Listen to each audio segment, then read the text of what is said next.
All right, this morning, if it is on social media, it must be true. Okay, maybe not. But there are some new trends on who is getting what news from where on social media. And for that, CNN chief data analyst Harry Enten. Really interesting trends that you picked up on here. Let's start with the who is getting their news from social media in general now versus a few years ago. I just want to note that if I say it on social media, John, it's 100% true. Totally. You can trust everything, including that the New York Yankees stink.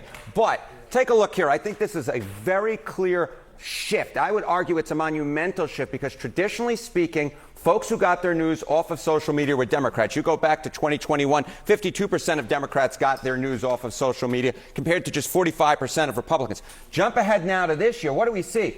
We see the Republican number up like a rocket. Now you get 55% of Republicans who get their news on social media compared to just 52% of Democrats. So Democrats have stayed steady over the last 4 years at this point in the Joe Biden administration, while Republicans have seen a 10-point climb, and now more Republicans get their news off of social media. And if you're on social media a lot like I am, I don't think that's too much of a surprise. No, not at all. Specifically Twitter. If you're on Twitter, you've noticed a shift here. Oh, I would think so. I think there are a lot of folks who have been on Twitter and may have realized, wait a minute, there seem to be a lot more Republicans in my feed, especially since Elon Musk took over. And oh my goodness gracious, what a tremendous, monumental shift on the regular news consumers on Twitter/X. You go back to 2021, the party ID margin.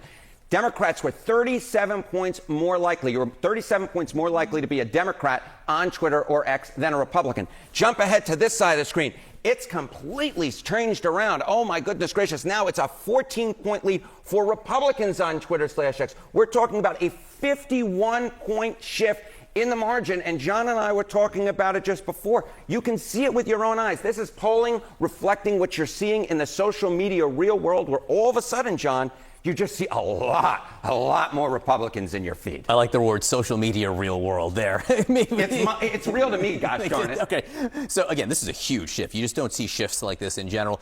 But what about the idea that there are other social media places that Democrats can go and maybe that they're going there instead and that's making up for it all? Yeah, you know, there are a lot of folks that I know who are on the left side of the aisle who ran over to Blue Sky or ran over to Threads. But here's the deal, Johnny O. The bottom line is those are minuscule compared to Twitter or X. Use this social media in 2025. 21% of Americans are on Twitter or X. Threads, it's just 8%. Blue Sky, even smaller, just 4%. You add together the 4 plus the 8, that gets you to 12%. That is only about half the level that are on Twitter/X. So as Twitter/X has gone to the right, yes, there are people, as Johnny moves away from me, from the left who have come over and started to use either Threads or Blue Sky, but that does not have the megaphone, as my voice is oftentimes, that Twitter/X does. So the bottom line, that Twitter/X has become much more further right, has been a real difference maker in terms of what folks are hearing when they go into the social media real world. You don't need a megaphone. Harry Enten, hashtag thank you very much. Thank you. Also to reinforce, 21% is not the whole country. It is not. It's not even close. Nope. So, but a lot of difference makers are on it. A lot of our news people are on it. Do you have a rebuttal? they're not worth it. Thank you very much. All right. And by the way, don't hurt John. All right. Kate. Thank you.